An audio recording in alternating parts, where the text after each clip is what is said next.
or liberation just have vastly different understandings of what liberation is for. I haven't seen this much importance and attention.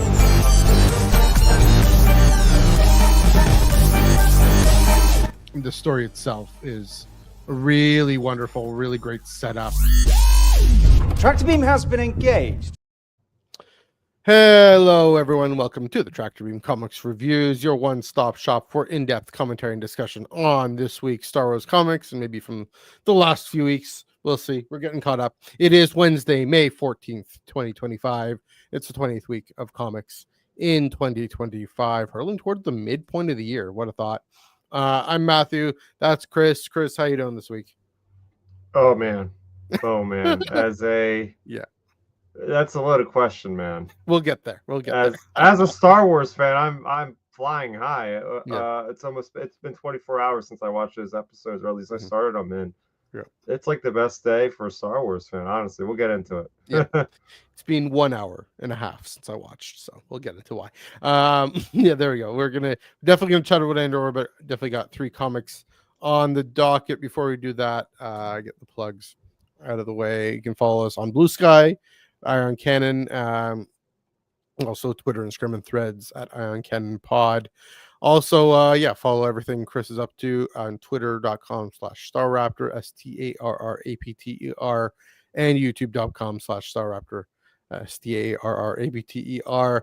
Check out all the Andor talk, all the fun stuff over at the Ion Cannon podcast and the Outer Rim Transmissions podcast, and everything else you got going on. Also, we are proudly part of the Star Wars Underworld podcast network, and here on the YouTube channel, we've got super chats, we've got YouTube memberships, so we are grateful for any support you would like to provide to the channel and to the network. If you chat with us normally, we'll get to it when we can. If you super chat us, I will interrupt myself mid-word if possible, if necessary, to get to your comment.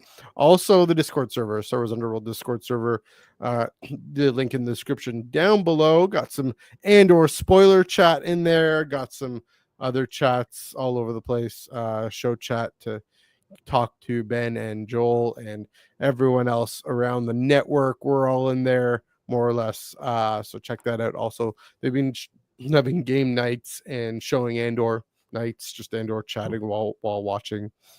So check that out in the link in the description down below.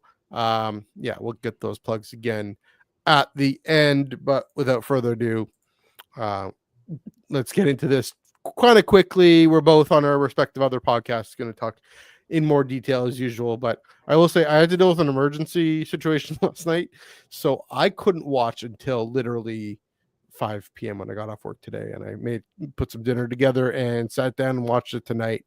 And it's a show and a half. So my thoughts, I don't have time to digest it quite yet. So Chris, I'll let you dive in. Quick thoughts as best you can about Andor arc number 4. Yeah, quick thoughts are it's so hard as somebody that watches a lot of TV. It's hard to come up with a finale that is satisfying, that really rings true, that most importantly, it becomes unpredictable. Like some things that happen to some characters I didn't see coming. And I love that. When I can predict the ending of something, it's just not as fun, right? I like to be engaged. I like to be surprised and wowed, and I was all of those things during this finale. I think that this is not just great Andor, it's not great Star Wars, it's great TV. Yeah. And I think, again, it's only been 24 hours, but I know this from an outside perspective of people that I know in my life and my family that aren't really big Star Wars fans, but they go, oh my gosh, this Andor show is amazing. So I could take myself out of that bias of being a Star Wars fan and know for a fact that this is actually like really foundational, really kind of contemporary storytelling for our day and world today. And it remains like a timeless thing. I feel like these are, threats and stuff on this planet that our own planet, things that have been taken from different world wars and different things that are always there, are always present. So this is going to be a timeless masterpiece. And I mean, I'm looking back at, and I'll say certain aspects, right? Yeah.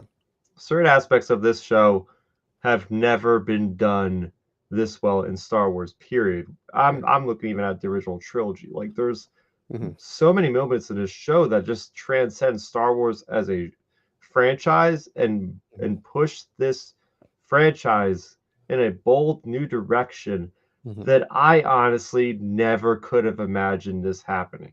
When I heard Star Wars getting on a streaming platform, I was like, great, that means they're gonna have content that's like HBO content that's like very prestige, and they have just amazing kind of like sprawling adventures of all these different viewpoints of all these different characters. And it was a hope, and they actually exceeded my hope. And it's like, oh my gosh, they pulled this thing. They landed the plane, and the first thing I did, and that's why I'm probably a little like sleepy looking, because I didn't get much sleep last night, because I immediately put on Rogue One and started watching through like the first hour or so, because I'm on the East Coast, right? So it's like at this point it's like pretty much midnight when I'm starting Rogue One, so now I'm already tired. But it was such an awesome experience to seamlessly like see Cassian, where we see him at the end of that finale, and then seeing him just appear in the actual Rogue One, and there's like there's like no transition loss. It's like perfectly, and I can't wait to sit down and watch the rest of the movie, because I will never be able to watch Rogue One the same way again. Having watched Andor, the effects of these characters in the back of my head, knowing what these people sacrificed for, absolutely incredible. The amount of tension and urgency in the episodes themselves, what the actual plot they were dealing with is so big, so important. Some characters that I would have never known are the focal point, the pivotal moment. If these characters don't do what they do in this episode, the rebellion's lost. Like Luke Skywalker doesn't really exist at that point. Like the entire, well, he exists, but not in a capacity. Like everything gets messed up. Like the rebellion just dies essentially for certain things that happen. But I'm just so happy this exists. I think what it comes down to, I'm just so happy that Disney, Kathleen Kennedy, allowed Tony Gilroy to just take the ball and run with it, and just do some of the wildest things that I never thought would happen in Star Wars. Such mature things, you know, suicide, people like genocide mentioned, firing ranges of people being executed. Like this is deep stuff that is never really belonged in Star Wars. But I think the way that Tony Gilroy told this mature story, able to include those things, but also have moments of levity and hope, that always anchors Star Wars down, even in like the worst of times and the emotional downtrodden times. You still find that glimmer of hope. But I've talked long enough that I could talk for another hour about this, so I'll let you take it away. Yeah, that's fair. Yeah, I was struck, especially by this last arc, by how character focused it is. And it's focused on a character that we haven't seen much character from. And I won't try to be spoiler averse here. We've seen that person throughout the whole series, but so much more character in the first two episodes of this arc, and then you know, it moving towards where it needs to go at the end. You know, I still got the quibbles that I still have, but you know, in terms of quality television, quality craftsmanship, the attention to craft, it's definitely a masterclass in filmmaking and in I mean the cinematography. I don't know much about cinematography, but you know good cinematography when you see it. And the focus on that character's face when other things are happening, that intentional choice to really bury you into the character's mindset and heart and life and it was and backstory too a little bit. And so that was surprising. This show, you know, you talk about the folks who aren't so much Star Wars fans, who want a serious prestige show. The way this finale, where this gets to, and because by being so personal focused, I think that's what people by and large are looking for. And then it gets you to the Star Wars story, right? I talked on Iron Ken. I talked how last week's episode, everything with Bix and the Force and Cassian's destiny, everything on Yavin with the organization of the Alliance is the moment this show becomes a Star Wars. And that's not a knock. That's a really gradual ramp into this fandom, this saga that we all love, that we're doing this niche comics podcast about right now. Yeah, so I hope it was successful in that way. I hope it brings folks in, but also, yeah, like you said, it's what Star Wars can do, what Tony Gilroy can do, what this cast can do. When they're free to go and do what they want. And I saw this article. We've all seen the snippets of the article. Tony Gilroy praising Kathleen Kennedy for letting them do whatever they want, even from day one, from the first moment of the show in season 1. Letting Cassian kill these 2 corpos in a brothel, and that how that sets the tone for everything else, right? So that, and then of course, yeah, like you mentioned, just the way this gives a different context to Rogue One, even questions we didn't think about, like what is Cassian's mindset landing on the Ring of Kafrene?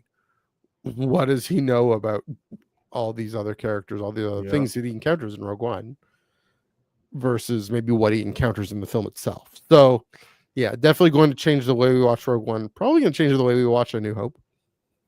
The architecture definitely changes the way I see Coruscant. I'm not too big a fan of brutalist architecture, but it makes sense for the Empire to do that. So yeah, definitely one of those unique shows, unique parts of the Star Wars canon that just, I don't know, I don't think they're gonna, I mean, it'll be a while before they do something remotely close to this, remotely similar to this, I should say.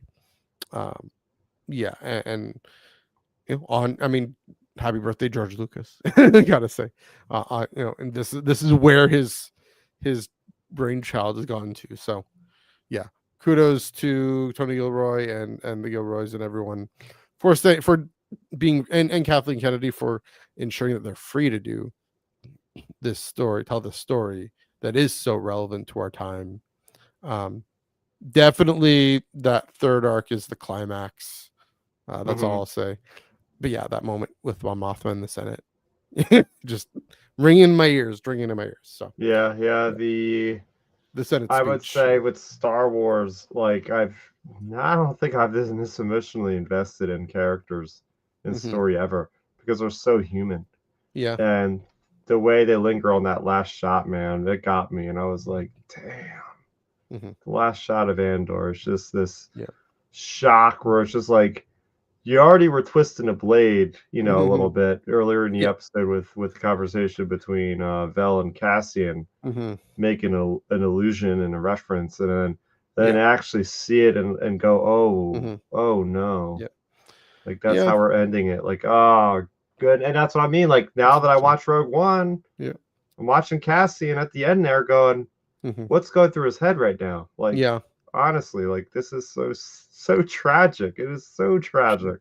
Because I mean, Gilroy's comments that it's supposed to be a note of hope, but I can see what you mean. We're trying to be. I mean, it was hopeful. I like to see that character, safe and sound, but there is always there could have been a really nice ending for another character here too, but that's the way it goes. Yeah. That's the nice thing about Star Wars. That's true. Life isn't fair. Also, the nice thing with Star Wars is this opportunity to see these characters again, at least the ones that survive. I really want to have an original trilogy centered Andor feel to a galactic civil war. I've never cared about going back here again. Yeah. But if Tony Gilroy, or at least some of his team, is involved with some kind of similar structure show in the original trilogy, sign me up. I'll be the first in line, because as much as I am burnt out about the original trilogy and how we're finally moving out of this range with the original comics and all that we talk about on here, I would like to go back and have a live action series set literally in smack dab,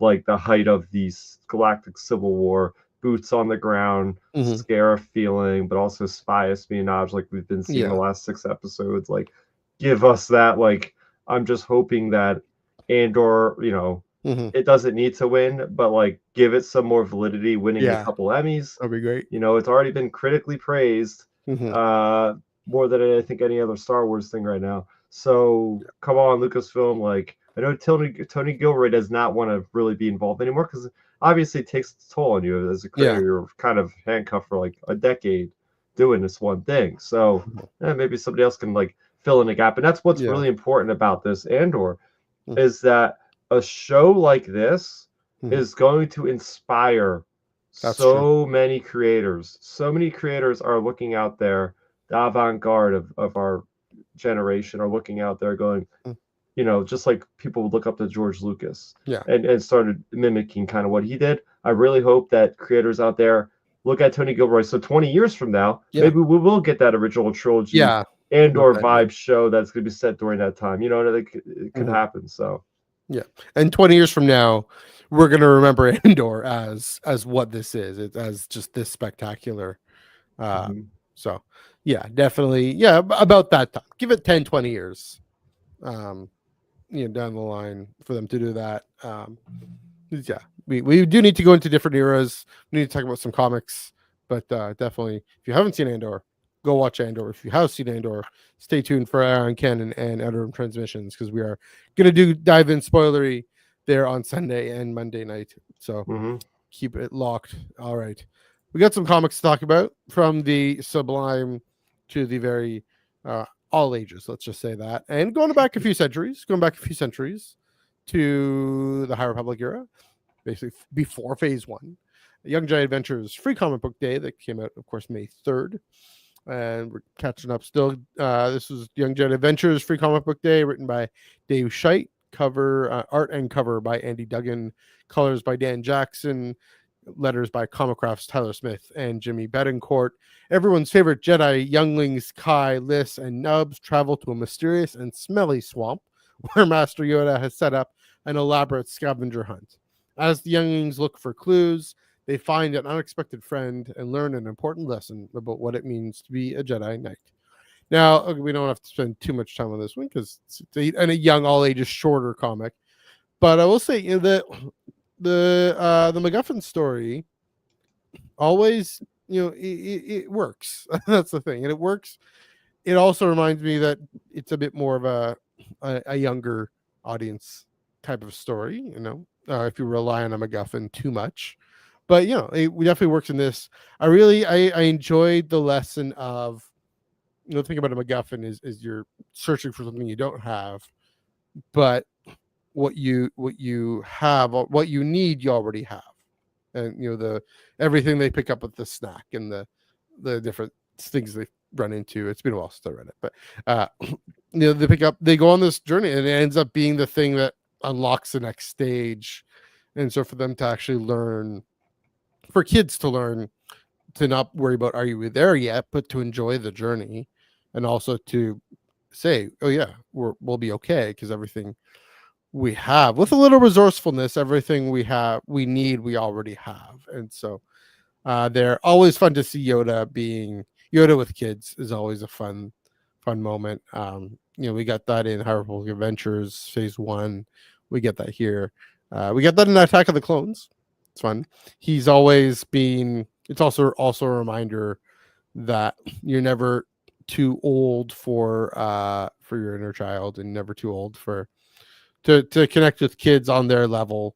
And so nice fun little free comic book day, cheap is free. I do recommend you check it out. Why not? That's all my thoughts on this, Chris. What do you think of Young Jedi Adventures Free Comic Book Day? Yeah, I mean, you pretty much summed up most of my thoughts, right? This is relatively surface level, as you would expect, because it's a half of a free comic book day, so there's not a lot to glean from something like this, and that's totally fine because it's not, again, aimed toward us. But yeah, I'll say, as somebody, I guess the one thing I can say original to this conversation is I have watched every episode of the Young Jedi Adventures at this point, and we got season 3 announced at Celebration, which is cool.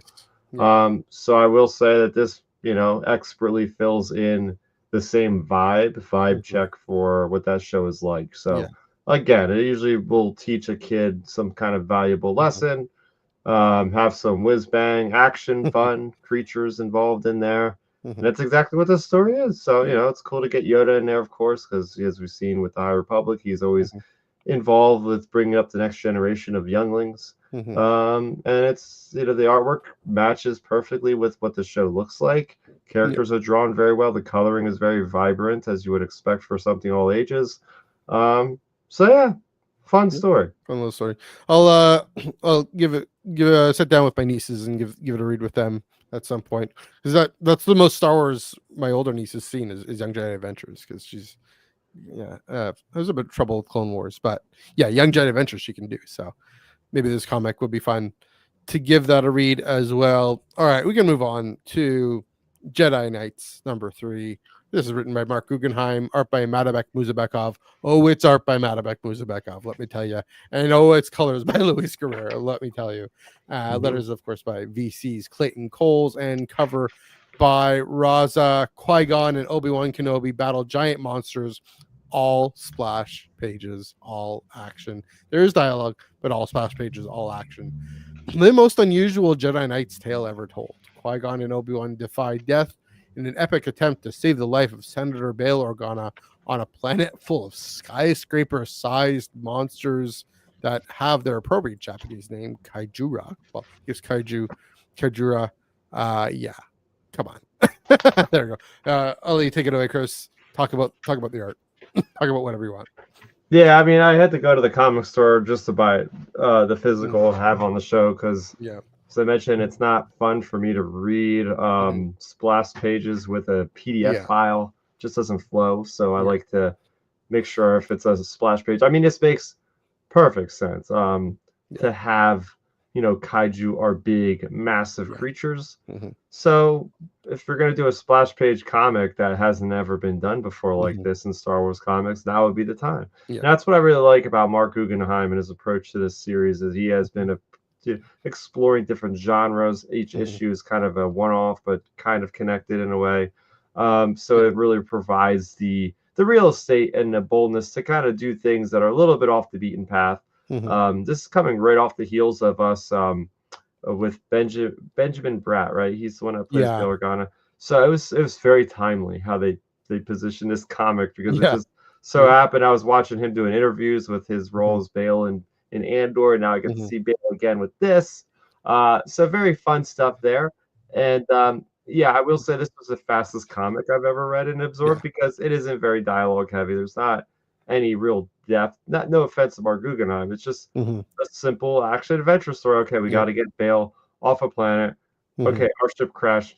Their ship is having problems. What are we going to do to get out of here? The next thing you know, they get away free. So it's very much like that. I was kind of disappointed that they didn't have the Corliss Wrath plot B storyline in here, because I thought that would be the tethering point between all these. So I don't know if that's going to be like every few issues or what exactly is going on there. But it was fun to introduce Qui-Gon and Obi-Wan to like these Kaijura creatures, and they're very dangerous. Kind of remind me of like Jurassic Park, Lost World vibes, being stuck marooned somewhere like this. Also, great use of the Force by Qui-Gon. I really like seeing, we're not using lightsabers so much, but we're seeing the Force do something amazing. And with the repulsor lifts not working, him having to use the Force to lift up the entire blockade runner. So that was neat. So there was definitely some really cool moments. But yeah, of course, this is more or less an art piece than anything else. Like you mentioned, it isn't the deepest story. And when I finished, that's it. That's quick. Of course, because there's only as many panels as there are pages. But that's the thing about art and visual art. It makes you feel things. It makes you feel different reactions. I know it's just on my tablet here, but when I came to this is the second page. I came to it and just boom, like crunch. I had a reaction to that. I was like, whoa. I was taken aback. It was like watching the movie just coming at me. And I credit to Madabek and Luis for getting that motion, getting that movement of these giant kaiju who can reach up and bite down on a ship that's in the sky, and getting that sense of scale as well. They did a really great job of that, and of course, using all the idea of using all splash pages created that really helped create that sense of scale. I think the reason there isn't a B plot, the reason they chose to do this kind of experiment, if you will, this art experiment, if you will, this is the Qui-Gon Obi-Wan issue, right? Every comic has his pairs, and then there's Qui-Gon himself and Qui-Gon Obi-Wan with the Coreless Wrath B plot, but this is Qui-Gon Obi-Wan's own issue in this, and so figure, okay, let's do something different, make it even shorter, but yeah, focus on the art and the motion and the scale. And it was interesting to see. You think of kaiju, you think of Tokyo, right? You think of New York or wherever. They're all out on the plains on a mountain. It makes perfect sense where their natural habitat would be on mountainsides that they can just step over. But it was, like you said, Jurassic Park, Jurassic World, just very much the colossal scale. And I kind of hope they do a treasury edition of this. I don't know if they will, like the big size. Like I have the treasury for that's Vader red, white, and black over there. The big size. I kind of hope they do, I gather Madabek and Luis might be selling prints of this or something, just because it's a celebration of comic book art in Star Wars. And we don't do that enough. We mostly talk about story here, and here, again, the story isn't very complicated, but I love that image of the thing grabbing the ship, and it's like, oh yeah, can't get away. Also, Qui-Gon lifting the ship away with the Force, being a bit more peaceable, not trying to entirely blast the thing. Of course, there are no more torpedoes, so that. But definitely. Again, I'll repeat this: credit to Madabek and Luis for a fantastic job, to Mark for writing a fun little story, and having this idea, this concept. Whoever came up with this concept to do just all splash pages. I've never read a comic book like this before. So those are my thoughts. If you have anything more to get into, I'm really excited for next month's issue. I don't know if you looked at the back with the what's coming next. I think I kind of ignore those because me spoiler reversion. But let's see. Hey. Oh yeah, your guy. Yeah. Django. Not only that, but Zam Wessel. I guess the description there. Yeah. All the freaking prequel bounty hunters. I can't freaking wait for that. Yeah, so that'll be fun. And of course, blanking on that's Shakti. Okay, I'm right. Yes.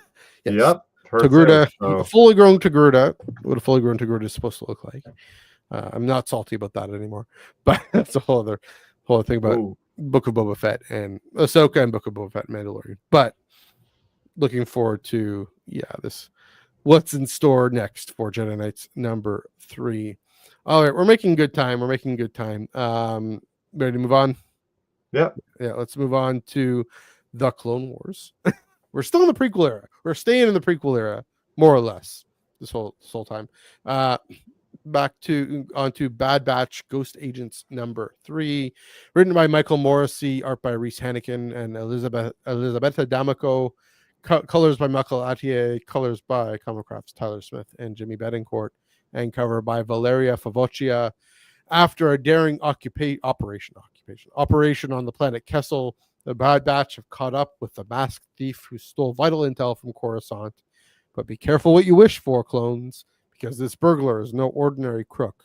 They are a dark side Force user who wields a lightsaber with deadly precision. Can the Bad Batch get close enough to unveil their mysterious foe and retrieve the intel? This one was fun. This was interesting. I really like seeing Hunter and the crew communicate.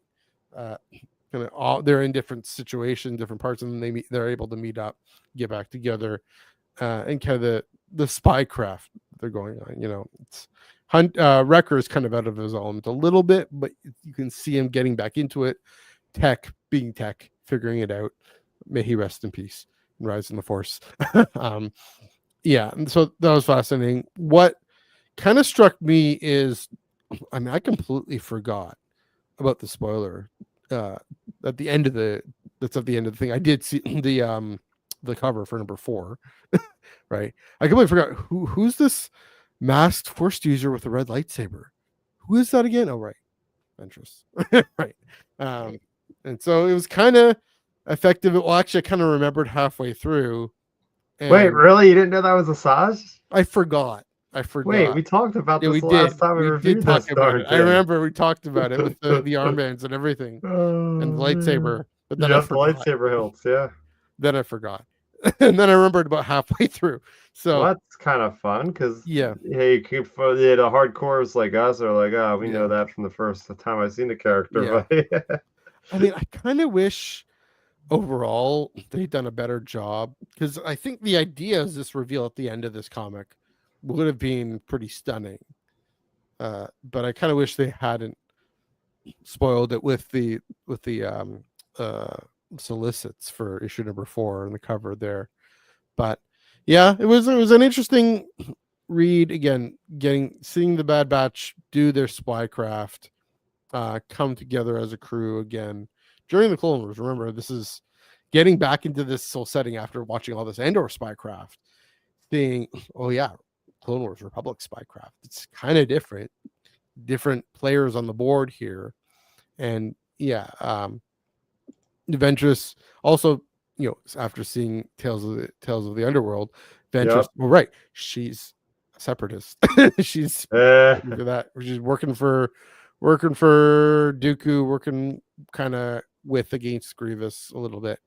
So yeah, it was a bit kind of out of time, out of place a little bit, just given everything else. But that's again the weird thing about Star Wars canon. You gotta, it's all over the place, and you get comics from whenever. And so yeah, another strong issue, I'd say, but kind of, yeah, hard to kind of get it. It doesn't really stand out, I don't think, as much to me as maybe it didn't have any kind of standout moments. Okay. Just in the midst of everything else going on. Maybe that's part of the problem. But anyway, what do you mean, like all the other releases? You mean the releases, but also Andor. That's where I'm having trouble right now, because I just finally caught up with everything. I mean, I put up my review for Wasteseeker this morning, but I mean, it's like, dude, like Andor's out. Like, just let that fly. Push the comics to be a little bit. I get it. Like, there's 2 things ending. Andor's ending. High Republic's ending. So Lucasfilm was like scrambling, and then they didn't even have to give us Tales of the Underworld. I don't even know when my channel is going to be talking about that series, because we're still talking about Andor. So it's like absolute. I don't think Star Wars has seen this kind of overload ever, maybe. Yeah. So it's a little bit exhausting, and it's unfortunate, because now what's happening is we're having to get on here and review these things. Yeah. We can't give them their due time, because we've been trying to tread water with all the other releases, so we can at least have something to talk about for each thing. So I think this is the worst it'll ever be, but hey, it's better to have something to talk about than nothing to talk about. But it's all right, because I have more to say on this one. I actually really enjoyed this one. Go for it. Yeah. A lot of things I wrote down about this one, actually. So first off, I love seeing Aura Singh. I think it's great to see her as a bounty hunter that is also dealing with Asajj Ventress. I don't know if these ever interacted with the Clone Wars animated series, but it makes sense. Like we were just talking, like Django, her, Zam Wessel, like they're the highest reputation Cad Bane, like bounty hunters of this era. So she would be doing something like that. I thought it was interesting about how Tech was able to manipulate these codes like wirelessly to like put on false names. Oh yeah, I thought that was interesting. As a person that is both fascinated and terrified of sharks, man, I absolutely love the whole bit with Hunter swimming. And not only is it a shark, it's like a twin-headed shark, so it just makes it even more terrifying. And I love how it was in the beginning, and then it interacts with Mhm. the IG droids when they kick the damn Yeah. droid or whatever Yeah. down one of its like, oh man, this is kind of a quick kind of tease to what we're going to be Mhm. getting. I guess is it next month, the month after, with the Kit Fisto series that deals with like sea Right. monsters and stuff. So Yeah. this gave me like, oh, we're going to be getting this like for 4 weeks straight. This is going to be Mhm. great. And I'm huge fan of the design for IG-88, IG-11, those kind of Yeah. IGSS droids. So seeing them come out, but Mhm. this is where I really like this issue at this point, because Mhm. something very inventive, like with the location itself, this water Yeah. world, but then where they were at had these waterfalls, and up until now, we've seen a lot of the Bad Batch being more like on their subtlety side, going around, being sneaky, Mhm. being like agents of the Clone Wars, and trying to go in stealthily. Whereas at this point, they just go ham on these droids, and it just Mhm. the classic Bad Batch function of each one of these guys is doing what they do best with their combat prowess. So Yeah. it's really fun, and I think the artist did a great job. Reese Hannigan was just drawing the kinetic action, Mhm. but also, I'm a big gamer, so I'm always looking at, Yeah. how do you influence? How does the environment of a game or something influence combat? So I Mhm. love seeing like the waterfalls as a way, as like a barrier, but also the hindrance of things they were dealing with at the same time with the droids, and then that came into effect with Ventress when she was charging at him, and it's like, oh my gosh, you have the Mhm. Bad Batch Yeah. fighting against a lightsaber user with the Force. It's like, this is straight up like toy, like playing with toys in my Sure. bedroom kind of thing, where it's like, oh man, Michael Moretzi's having fun, just like, all right, what if I put the Bad Batch against a Force user? Like, what would happen? So I Yeah. Mhm. love seeing that. Also, this moment of darkness with, remember, she is not a good person at this point of her life. Right. Doing straight up doing a force choke on R Sing. I mean, oh man, I did not expect an all age Mhm. comic to go there.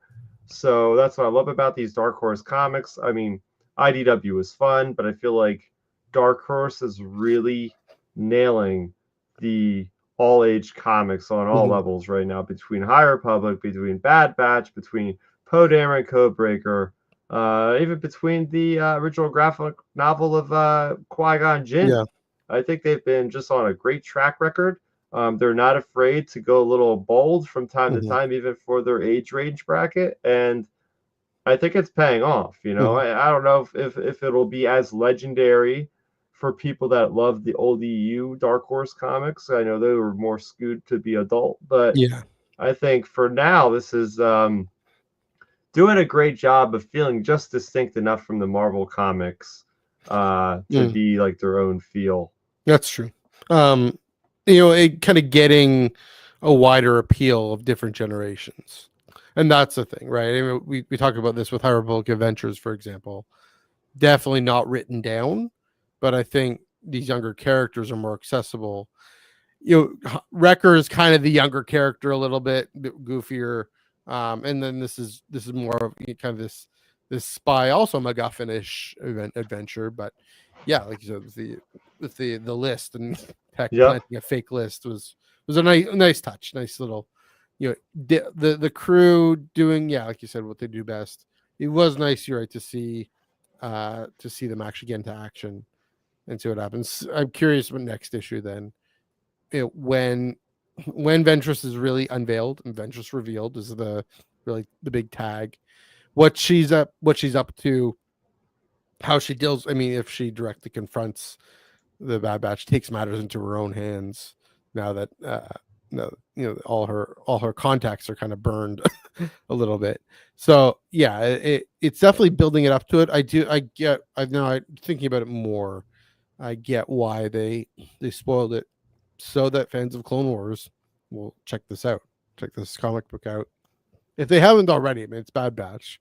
Bad Batch shows up in Clone Wars, but Ventress shows up throughout Clone Wars, more or less. So get those fans in to read this book. Um, the wide appeal of an all ages comic that's also has this action, has this complexity of, again, the batch coming together and using their expertise to concoct a plan to actually take out this to intercept this intel and get this intel, or at least to stop whatever Ventress is going for with this list. So yeah, it's well, I mean, yeah, again, it's just a casualty of the timing and the release, but definitely, fascinating story, especially if folks who love the Bad Batch dive into it. And anything more you want to get into with this one before we move on? Nope. Okay, we got one more thing to go into, as promised. Kevin Scott, still spooky. Finally getting to this. This news came out. When did this come out? This news came out a few weeks ago, I think.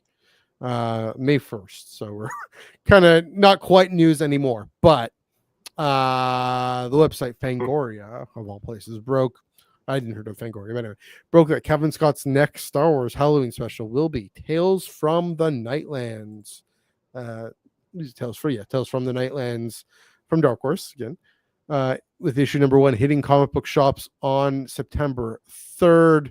Again, talk about all ages. We'll get into the thoughts later, but talk about spooky, but also all ages and tense and whatnot. 3 different artists: Sue Lee on issue number 1, Vincenzo Riccardi on issue number 2, and Robert Hack on issue number 3. All 3 covers by Francesco Francavilla. That's the wrong thing to show you. There we go. There's the direct issue cover of number 1. Definitely got the Halloween vibes. And I'll read the description here. On the planet Ryloth, Twi'leks speak in hushed tones about the Nightlands, the spectral realm where their spirits retire after death. According to legend, there are certain nights when the veil between that haunted place and the land of the living is so thin that one can communicate with the other side. Enter the Nightlander, a Star Wars boogeyman who seeks to possess a powerful living host and bring despair to the galaxy. Each issue features one of 3 generations of galactic heroes facing off against the malevolent Nightlander, and I'll show this concept by Ian McKeag. I think it's by Ian McKeag, concept art. Darth Maul creator himself. I believe so. It says Ian McKeag in there. And where here's the interesting thing. I find this really fascinating. Issue number 1 sees young Padawan Anakin Skywalker visiting Ryloth with Master Obi-Wan Kenobi, attempting to summon the ghost of Qui-Gon Jinn for a final goodbye. But when Anakin makes contact with the Nightlands, it isn't his old friend who answers. Now, issue number 2 features Luke and Leia facing this horror, and issue number 3 pits Rey and Finn against a dark power unlike any in the galaxy. I'm pretty pumped by this. All of Cavan's Tales stories with Vader's Castle, Ghosts from Vader's Castle, they were all fantastic. I'm glad he's shifting gears to explore something we haven't seen before. We haven't seen kind of Ryloth spooky legends here, and you can see kind of the head tail, the Twi'lek Leku there on this guy. These three stars there. I really love this concept of really going into what these characters want and hope for, especially Obi-Wan and space wizardry, trying to summon the ghost of Qui-Gon. Very spooky, very but spooky, but also heartfelt. And then that'll introduce this character, this figure of the Nightlander, and Luke and Leia moving forward. I'm wondering what, the Nightlander is probably himself going to be the through line, but it'd be fascinating to see, what the relationship between these 3 generations are. Of course, Rey and Finn doing a space wizard adventure. Curious to when that one is set. If it's set after Rise of Skywalker, maybe. So yes, again, issue number 1. Let's hope, because now they're starting to go into that post Tyros trilogy, the sequel trilogy. You said you haven't heard of Fangoria before? I hadn't. No, the website. No, I hadn't heard of it. It's like the premiere, like what people would read in the 80s. Okay. People that were really obsessed with Star Wars and sci-fi. That was like the premier magazine people subscribe to. Like all your current creators and directors out there doing sci-fi, Star Wars, and all, guarantee you they have all read and subscribed to Fangoria. It's like that in the know genre type magazine people get before the internet existed, right? So I think that's kind of cool because I know for a fact Kavan Scott would be reading Fangoria. Like he fits the description. So I'm sure he's like really pumped to get a shout out by all websites by that one that he's to subscribe to, right? So that's pretty cool. Because that, like, I don't think they've ever broken Star Wars story, but like this is the one to break for them if they were, because it's all up that same alley. The last thing he did was Tales from the Death Star. Right, Tales from the Death Star. Yeah. That was I think New York Comic Con released that early in 2023. I think. Yeah. I think I bought it at New York Comic Con. Yeah, I read it. same. Oh yeah, So, yeah. I read it on the plane home. It was hardcover. It was a collected edition. So now they're going back to issues, a very small miniseries of just 3 issues. Yeah. I don't know anything about this creature. I don't know if this thing was developed in Legends or this is something that Cavan did himself, but I like the idea that, we're getting that classic IDW Star Wars where we're dealing with the threat, but we're dealing with like each different generation. We were getting a lot of these type stories back in the day with IDW. So we're kind of going back to that well again, but let's see if this isn't this could be a lot more interesting because we don't really know much about Ryloth. I don't know anything about this antagonist, this villain creature. Yeah. So I'm looking forward to it. Yeah, the concept kind of reminds me a little bit, of the Age of R, right? Age of Republic, Age of Rebellion, Age of Resistance, but in miniature. And with Jody Hauser and the rest, it was really well done. Yeah, well, also there's a Legends comic that also goes through time, but like through thousands of years, including one from like KOTOR and Dark Times, and I'm blanking on the name, but that kind of going through like an anthology that just goes through the eras, but in a more consistent way than say the hyperspace stories from a few years back, right, which was kind of all over the place. This one, it's very coherent, consistent. So I'm excited. I'm excited. I'm always excited to see prequel era stuff, obviously. So this looks great. I'm gonna try and find this variant. This looks fantastic. Like I very rarely see a variant and be like, I want this variant. It's amazing. So there we go. All right. Any last thoughts on this guy before we wrap up? Nope. All right. Nope. Sounds good. So that's our show.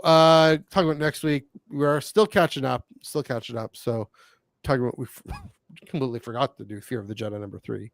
So speaking of Calvin Scott, speaking of Space Wizards, Fear of the Jedi number 3 and 4, because number 4 comes out next week, as also does High Republic Adventures number 18. Legacy of Vader also comes out, but we're pushing that to the week later so Joel can come on. But we're gonna do an all High Republic show next week, diving back into the era that is coming to an end. What of these are you looking forward to? I'm guessing you've read Fear of the Jedi number 3 already, but of these, what are you looking forward to? I guess High Republic number 4, just because of the way it ended. Like the way complete culture ended. Shock. We're like, wait, what can do what now? I haven't actually read it yet. Fear of the Jedi number 3. So what? Oh wow. I didn't read it. I'm holding on because it's like I was literally about to spoil it. So good thing good. I just I'm glad I caught you. I'm curious, like, okay, what's happening after Ariado here? Like, if that is wrapped in with the High Republic Adventures, right? If that's kind of wrapped up, what's where do they go from there? And what the aftermath, I guess, of the Battle of Ariado is. But because that's got to be careening towards the finale too of High Republic. So it's gonna be a ride. I mean, Fear of the Jedi number 4. That's it, right? That's the end of that run, I believe. Is that right? I thought there was 5 issues. 5-issue run. I should know these things, Matthew. High Republic. Fear of the Jedi is a 5-issue run. So second last issue. There we go. Thank you to Wikipedia for reminding me of that. So that'll be It'll be fun. All High Republic show coming up next week. But that does it for. Oh, I should get that away. That does it for this week. Chris, thanks as always for coming on. A bit of a shorter episode today, but that's all right. Thanks for as always for coming on. Where can they find you on the internet? Yeah, you can find me over on youtube.com/StarRaptor. I put up my review for the Acolyte Wayseeker actually earlier this morning. Think about this as an epilogue to the High Republic Initiative, centered around Venestra Row. So a lot of cool things coming back to roost, fallout of whatever happens in Trial of the Jedi. And to be clear, there is no spoilers for actually the event. There's no spoilers for what happens with Markion, what happens with Anile. But there are characters that are interacting with Venestra very closely that have apparently survived the situation. So if you do not want to know any of these characters, and to be honest, like these are side characters, they're not like the big ones. So we still don't know about them. So I would say I'm very spoiler averse, and I didn't have a problem with finding out the fates of these characters because they're relatively secondary.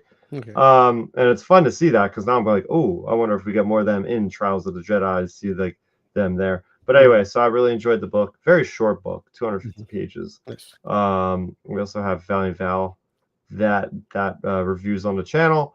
And so there's a lot of freaking content, as I was alluding to, on the channel right now. So go ahead. Appreciate it if you check it out. Then I'm over on Twitter at StarRaptor. You could go ahead and check out what I'm saying about video games mainly over there. And that's about it. Yeah, there we go. From what you said with Wayseeker, I'm probably actually gonna go pick it up probably tomorrow, but I'm probably gonna wait until Trials of the Jedi. I'm finished Trials of the Jedi, just because. Yeah, I mean, I'm so spoiler averse that the microscopic spoilers I got having to wait a day to watch Andor. I found those actually a little notable spoilers, even though they're microscopic. And I'll mention them on Monday night on the Iron Cannon podcast, where you can catch Joel and me and hopefully some guests chat about the Andor finale. That's this Monday at 8:30 p.m. Eastern, 5:30 p.m. Pacific, right here on Star Wars Underworld YouTube channel and Facebook and Twitch. Also, you can follow me on Twitter at NEUG45, Instagram at Threads, and Blue Sky at MNEUG1138, Instagram at beaches.foodie, and check out again Iron Cannon on Blue Sky and Iron Cannon Pod on Twitter, Instagram, and Threads, and of course the Tractor Review Comics reviews right here every Wednesday night on you're watching right now, or you're listening to it on Spotify, Apple Podcasts, however you're interacting with us. We are grateful. Let us know what you thought of everything we talked about tonight and talking about Andor and of course these comics. And then next week, Fear of the Jedi numbers 3 and 4, High Republic Adventures number 18. Check out your local comic book shop. They might still have back issues of number 3.